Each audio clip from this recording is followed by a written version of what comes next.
Roy Suryo CS akan segera diperiksa dalam kasus tudingan ijazah palsu Jokowi. Meski mengaku siap, namun pihaknya heran dengan saksi kasus ini, Sylvester Matutina, yang sudah berstatus terpidana dan sudah inkrah 6 tahun yang lalu namun hingga kini tidak ditahan. Kita akan membahasnya bersama kuasa hukum Roy Suryo CS, Ahmad Kozinuddin. Selamat malam, Mas Kozin. Malam, Mas Iqbal. Kemudian dengan Sekjen Pradi Bersatu Ade Darmawan. Bang Ade, selamat malam. Selamat malam, Mas Iqbal. Baik, dan juga ada pakar hukum pidana Suparji Ahmad. Prof. Suparji, selamat malam, apa kabar? Malam, Mas Iqbal. Sehat, Baik, Mas Iqbal. terima kasih sudah bergabung dengan Prime Time News. Mas Kozin, jadi Mas Roy Suryo CS akan diperiksa tanggal 13 besok. Apakah siap, Mas? Jika ternyata saat itu harus langsung ditahan. Ya, bismillahirrahmanirrahim. Jadi yang pertama harus disampaikan kepada publik bahwa memenuhi panggilan penyidik itu adalah bagian dari ketaatan hukum warga negara kepada otoritas yang menegakkan hukum. Penghormatan itu harusnya disikapi oleh negara melalui aparat penegak hukum dengan sikap yang sesuai dengan asas dan prosedur hukum. Di antara asas yang paling penting di dalam hukum itu adalah equality before the law. Adanya persamaan hukum, adanya representativitas kesetimbangan antara para pihak yang dilayani oleh institusi kepolisian. Sayangnya hari ini Polda dan aparat penegak hukum lainnya mempertontonkan satu tayangan hukum yang tidak elok sama sekali, dan ini jelas merusak kinerja hukum dan juga aparat penegak hukum dalam kasus yang dihadapi Roy Suryo versus dengan Sylvester Matutina. Apalagi kubu Jokowi selalu mengajukan tuntutan untuk melakukan penahanan terhadap klien kami, padahal pada saat yang sama mereka bungkam terhadap posisi dari Sylvester Matutina yang sudah inkrah. Namun demikian bisa saja Polda menganggap itu adalah satu tindakan yang tidak bisa diasosiasikan karena Sylvester Matutina itu kewenangannya ada pada jaksa, sementara Polda saat ini menangani di proses penyidikan.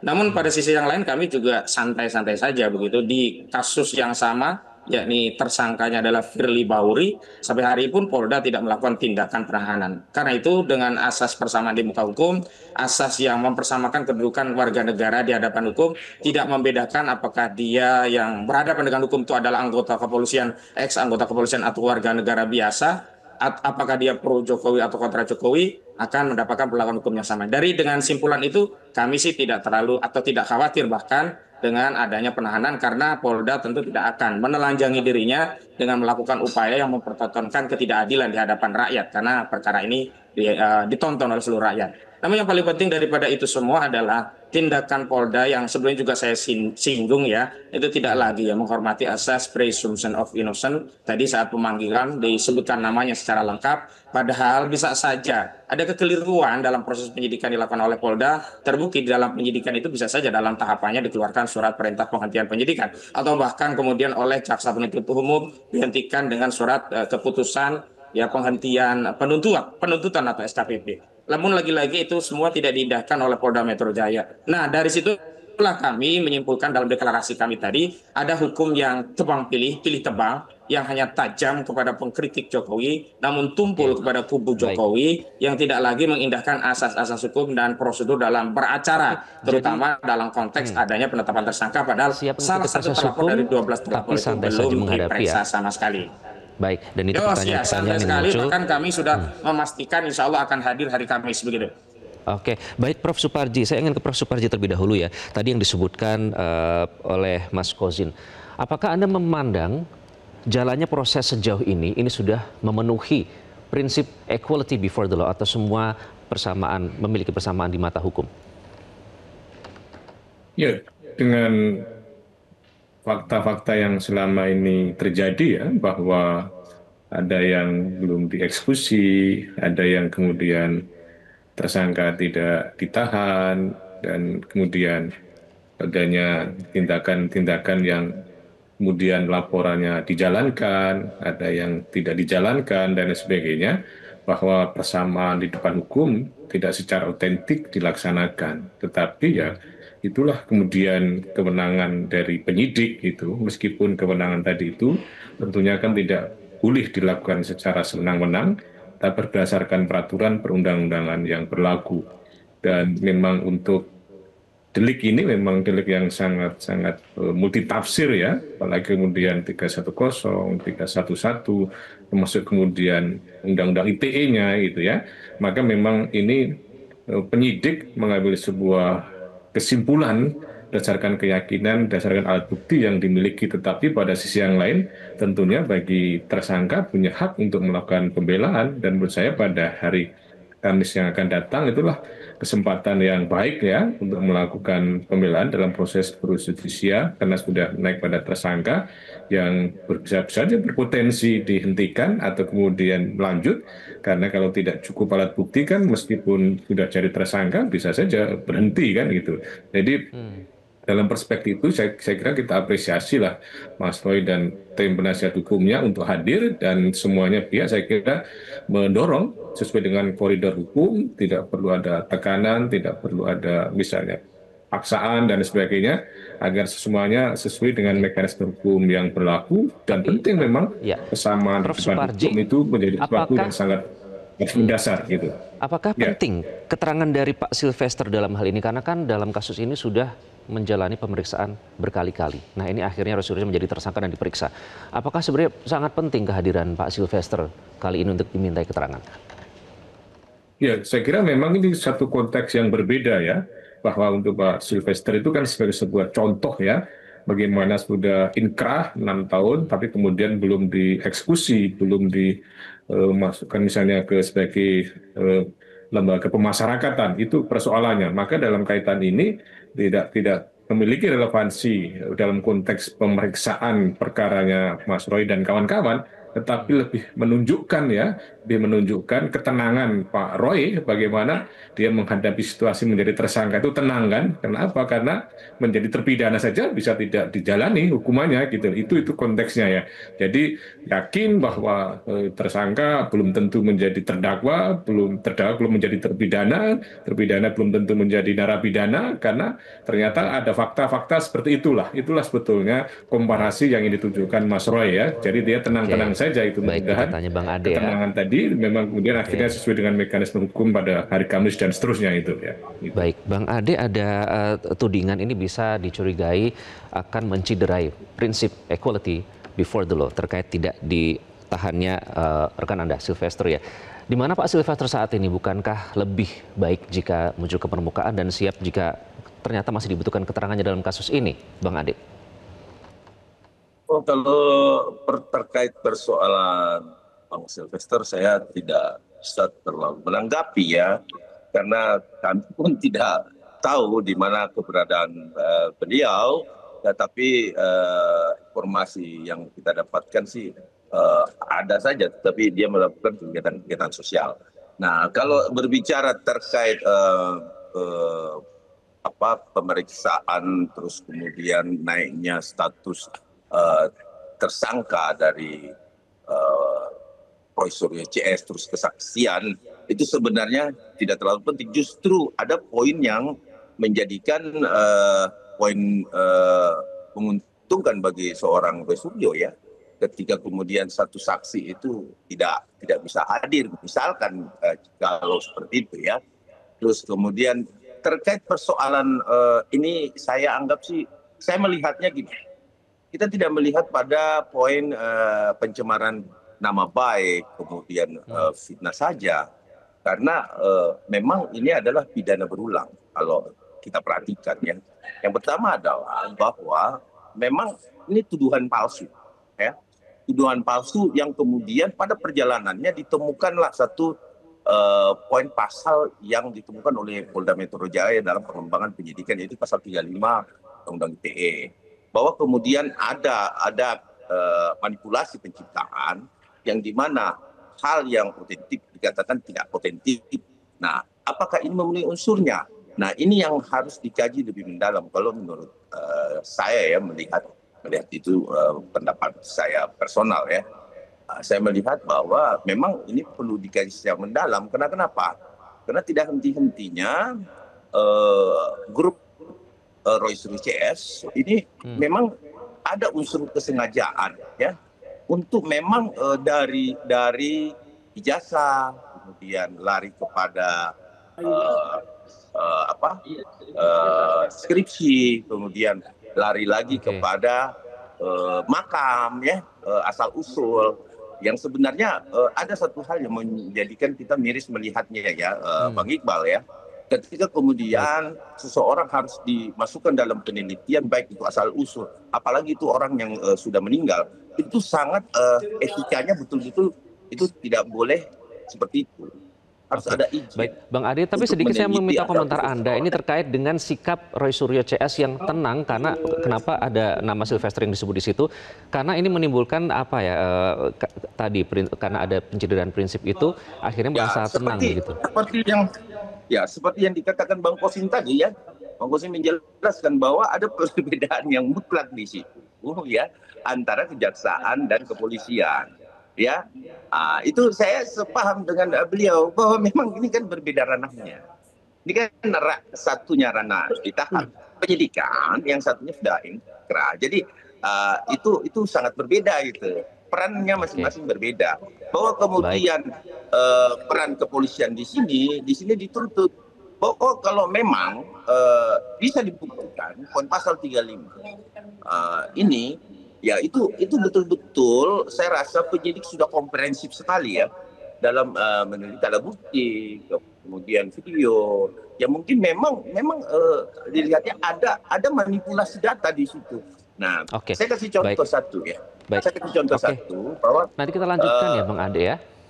Karena soal pembuktian kemudian kata manipulasi ini juga menuai keberatan karena Roy Suryo CS mengklaim tidak ada manipulasi yang dilakukan. Kita akan lanjutkan sesaat lagi, tetaplah di Prime Time News.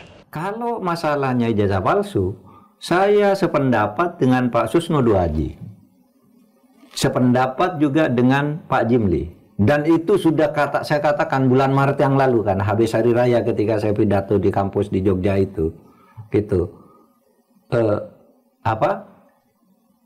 Kalau itu mau dibawa ke pengadilan, Roy Suryo itu, ada dua. Satu, pengadilan tuh harus membuktikan ijazah itu benar asli atau tidak. Iya kan? Kalau nanti di pengadilan lalu tiba-tiba dinyatakan Roy Suryo bersalah padahal masalah utamanya dia menuduh palsu, harus dibuktikan dulu. Dan yang membuktikan ijazah itu palsu atau tidak bukan polisi, harus hakim yang mengusulnya. Polisi itu hanya mengimpun alat bukti lalu dijadikan bukti di persidangan. Polisi tidak boleh menyimpulkan ini asli, gitu, tidak boleh. Anda kembali di Prime Time News, pemirsa, kita masih berbincang dengan Mas Kozin, Bang Ade, dan juga Prof. Suparji. Kita sudah dengarkan tadi pernyataan dari Mahfud MD.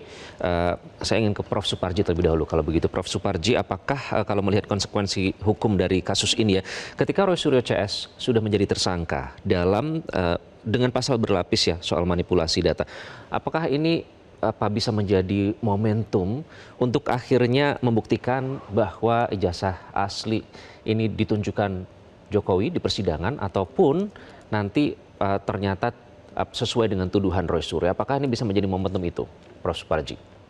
Ya, pertama menurut saya ada kesempatan ya bagi Mas Roy dan kawan-kawan untuk menguji melalui pra-peradilan, gitu ya, yang kemudian di situ meskipun pada konteksnya aspek formil ya, aspek prosedur, di mana tentang kecukupan alat bukti ya, cukup alat bukti itu baik secara kualitatif maupun kuantitatif. Jika memang dalam pra-peradilan itu bisa dibuktikan tidak cukup alat bukti penetapan tersangka atau ada kesalahan formil ya dalam penetapan tersangka, maka bisa kemudian dikabulkan permohonan pra-peradilan sehingga kemudian penetapan tersangka menjadi tidak sah secara hukum. Kemudian yang kedua, tadi ketika berandai-andai sampai pada proses persidangan, maka kan akhirnya kan ya Mas Roy bisa menjadi terdakwa.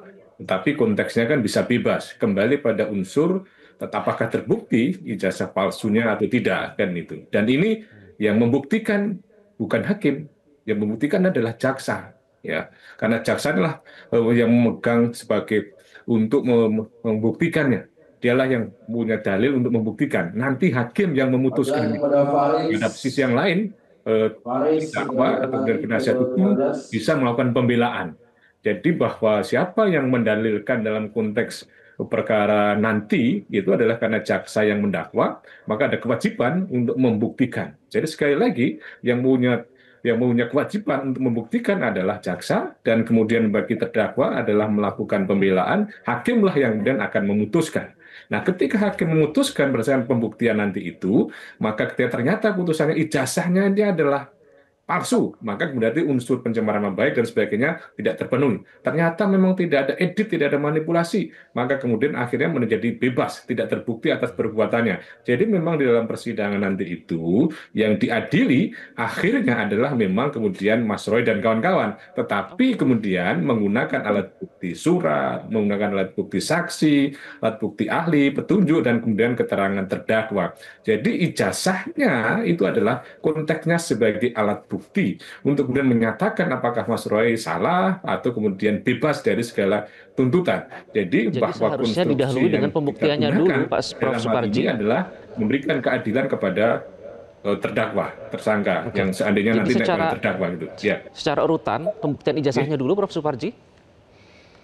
Bukan, karena dalam konteksnya ini kan yang diadili adalah perbuatannya, dan kemudian alat buktinya dan menggunakan alat bukti surat, alat bukti saksi, surat, dan petunjuk, kemudian ahli atau ahli dulu petunjuk baru keterangan terdakwa. Jadi konteksnya bukan mengadili, dalam konteks pidana ini bukan ijazahnya, ya. Beda konteksnya petun. Petun nanti akan mengadili apakah suratnya ini bertentangan dengan asas pemerintahan yang baik atau tidak, bertentangan dengan undang-undang atau tidak. Maka kemudian kalau bertentangan, maka kemudian suratnya bisa dibatalkan. Tetapi ini kan sudah daluarsa dalam konteks gugatan petun. Maka kemudian dalam perkara pidana ini tetap yang kemudian diberikan keadilan adalah orang per orang, dan kemudian si ijazah tadi sebagai salah satu alat buktinya gitu loh. Nah, Oke, baik. Mas Kozin, jadi apa upaya yang akan dilakukan klien Anda nanti pada hari Kamis?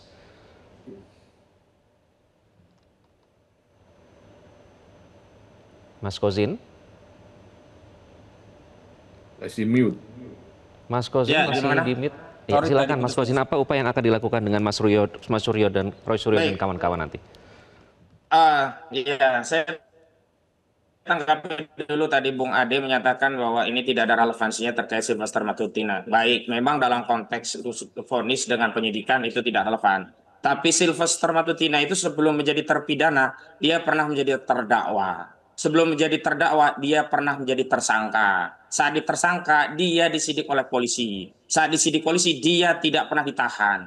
Jadi hebat sekali Sylvester Matutina ini, sakti dia. Jadi sejak disidik sampai menjadi divonis tidak ditahan. Artinya begini, kalau nantinya di kubu Roy Suryo ditahan, kalau nantinya kubu Roy Suryo ditahan, berarti nggak adil polisi. Kenapa dulu dalam perkara Sylvester Matutina yang sama-sama 310 KUHP atau 311 KUHP itu kemudian tidak ditahan? Kenapa ini di 311, 310 KUHP ditahan begitu loh. Makanya saya yakin Polda tidak berani. Kalau berani berarti Polda sedang menelanjangi institusi kepolisian, di mana Polda menelanjangi di kasus Sylvester dan Roy Suryo. Sylvester yang dulu pernah menjadi tersangka di polisi tidak pernah ditahan, kok tiba-tiba mau berani-beraninya menahan Roy Suryo dan kawan-kawan di tingkat penyidikan. Yang kedua, berkaitan dengan pra-peradilan, kami tidak terlalu memikirkan itu karena nanti hanya akan melegitimasi, dan justru kami ingin segera masuk ke pokok perkara dan untuk menguji apakah benar saudara Joko Widodo itu jujur, karena terbukti berulang kali saudara Joko Widodo itu bohong yang katanya mau menunjukkan ijazahnya